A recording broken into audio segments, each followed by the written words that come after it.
मैं आनंद शांडिल्य आप सभी का आपके अपने चैनल पर हार्दिक स्वागत करता हूं, हार्दिक अभिनंदन करता हूं। कैसे हैं आप सभी दर्शकों? भगवान की कृपा से, श्री श्याम की कृपा से आप सभी कुशलमय होंगे, आनंदमय होंगे।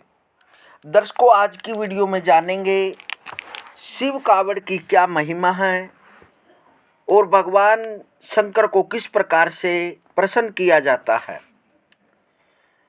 कल्याणकारी, कल्याण के दाता, संत जनों को आनंद देने वाले, हिमाचल कन्या पार्वती के पति, परम रमणीय कामदेव के घमंड को चूर करने वाले, थोड़ी सी भक्ति से ही प्रसन्न होने वाले महादेव का मैं भजन करता हूँ और उनको प्रणाम करता हूँ। शंकर के समान दानी कहीं नहीं है। वे दीन दयालु हैं, देना ही उनके मन भाता है। मांगने वाले उन्हें सदा सुहाते हैं।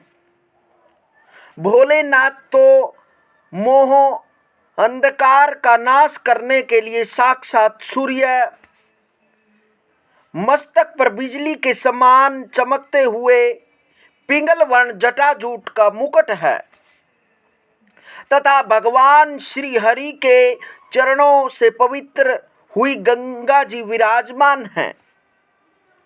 सुंदर ललाट पर चंद्रमा की कमनीय कला शोभा दे रही है। चंद्रमा, अग्नि और सूर्य आपके नेत्र हैं। आपके हाथों में डमरू है। भस्म आपके शरीर का भूषण है। आप बागंबर धारण किए हुए हैं। आपने सर्पों और नरमुंडों की माला हृदय पर धारण कर रखी है। कानों में कुंडल है। आप कपूर के समान गौर वर्ण के हैं।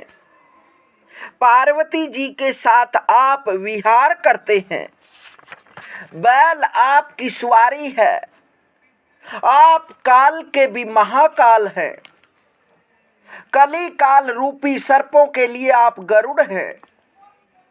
कंठ में हलाहल विष झलक रहा है। पर्वतराज कैलाश आपका भवन है।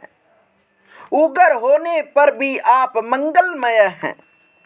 आप देवताओं के स्वामी हैं। संहार करता होते हुए भी सबका उपकार करने वाले हैं। शंकर जी तो बड़े दानी हैं और बड़े भोले हैं।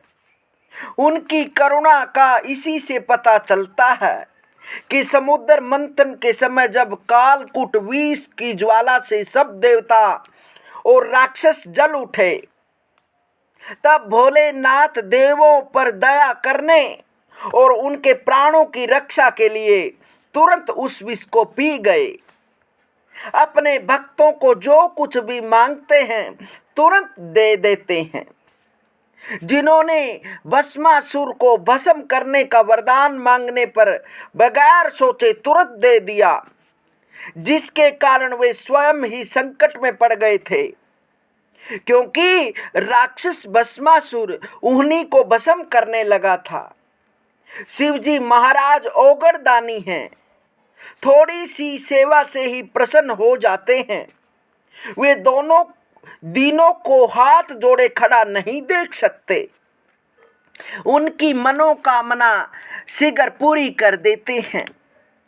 वे तो सच्ची भावना के एक लोटे जल से ही प्रसन्न हो जाते हैं। वे करुणा की खान हैं। ऐसे निर्बल, निर्गुण और निर्विकार शिव जी को मैं नमस्कार करता हूँ, प्रणाम करता हूँ, स्तुति करता हूँ, ध्यान करता हूँ। सावन और फाल्गुन के महीने में कावड़ में गंगा जल ले जाकर शिव जी पर चढ़ाने का विशेष महत्व है। कावड़ चढ़ाने का कारण क्या है? इस विषय पर पौराणिक कथा इस प्रकार है। समुद्र मंथन के समय सबसे पहले हलाहल विष समुद्र से प्रकट हुआ और उस विष को भयंकर गर्मी से देवता, दैत्य एवं सारा संसार व्याकुल हो गया। तब भगवान विष्णु की प्रेरणा से भगवान शिव जी ने उस हलाल विष को पी लिया, परंतु उन्होंने उस विष को कंठ में ही धारण किया, जिससे उनका कंठ नीला हो गया, इसलिए वे नीलकंठ कहलाए। विष की गर्मी का असर होने से वे तीनों लोकों में घूमने लगे और राम नाम के स्थान पर उनके मुख से बम बम निकलने लगा।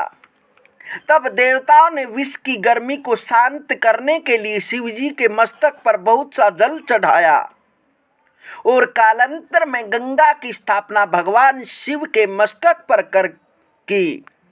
उसी समय से शिव जी पर जल चढ़ाने की परंपरा चल पड़ी।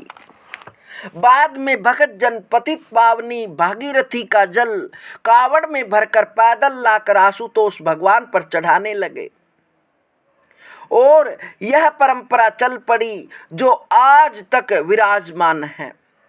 पुराणों में वर्णन आया है कि रावण ने भी हरिद्वार से गंगा जल लाकर भगवान शिव का अभिषेक किया था और फाल्गुन और श्रावण मास में कावड़ का बहुत बड़ा महत्व है। भगवान आशुतोष पद यात्रा द्वारा कावड़ में लाए गंगा जल से अति प्रसन्न होते हैं। कलयुग में जहां लाखों लोग 1 किलोमीटर भी दैनिक दिनचर्या में पैदल नहीं चलते, वे सब सावन व फाल्गुन के महीने में 100 किलोमीटर से लेकर 600 किलोमीटर तक की कठिन रास्ता पैदल चलकर आते हैं और भगवान भोलेनाथ पर गंगा जल से अभिषेक करते हैं तथा पूरे रास्ते बोल बम का उच्चारण करते चलते हैं तथा ओम नमः शिवाय का जाप करते हैं। भोलेनाथ अपने भक्तों की कामना शीघ्र पूरी करते हैं। भक्तों की श्रद्धा और निष्ठा दर्शनीय होती है जब उनके पैरों में छाले होते हैं और वो ओम नमः शिवाय का जाप करते हुए अपनी मंजिल पर पहुंच जाते हैं। तेज धूप और घनघोर वर्षा में भी वह रुकते नहीं हैं। जब भक्त बाबा के भवन में पहुंचकर गंगा जल से भोलेनाथ का अभिषेक करते हैं तो उनकी सब पीड़ा और थकान दूर हो जाती है और वह खुशी से झूम उठते हैं। गोमुख व हरिद्वार। गोमुख गंगा जी का उद्गम स्थल व हरिद्वार की हर की पौड़ी से लाखों कावड़ियां कावड़ में गंगा जल भरकर पद यात्रा करते हुए अपने राज्यों में जाते हैं और गंगा जल से शिव जी का जल अभिषेक करते हैं। हरियाणा प्रांत में जिला महेंद्रगढ़ यूपी में पूरा महादेव जिला मेरठ में लाखों कावड़ चढ़ती हैं। इसके अलावा अपने अपने नगरों में जहां कावड़िया स्थानीय शिवालयों में पूजा करते हैं, जिनमें पुरानी दिल्ली में रेलवे स्टेशन के सामने श्री बनखंडी महादेव मंदिर, लाल किला के सामने श्री गौरी शंकर मंदिर एवं कमला नगर में राधा कृष्ण मंदिर अधिक प्रसिद्ध है। वहां पर कावड़ के जल से भगवान भोलेनाथ का जल अभिषेक करते हैं। इस प्रकार से श्रावण व फाल्गुन मास में जो भी भक्त श्रद्धा से और भक्ति में होकर हरिद्वार से गंगा जल भरकर लाता है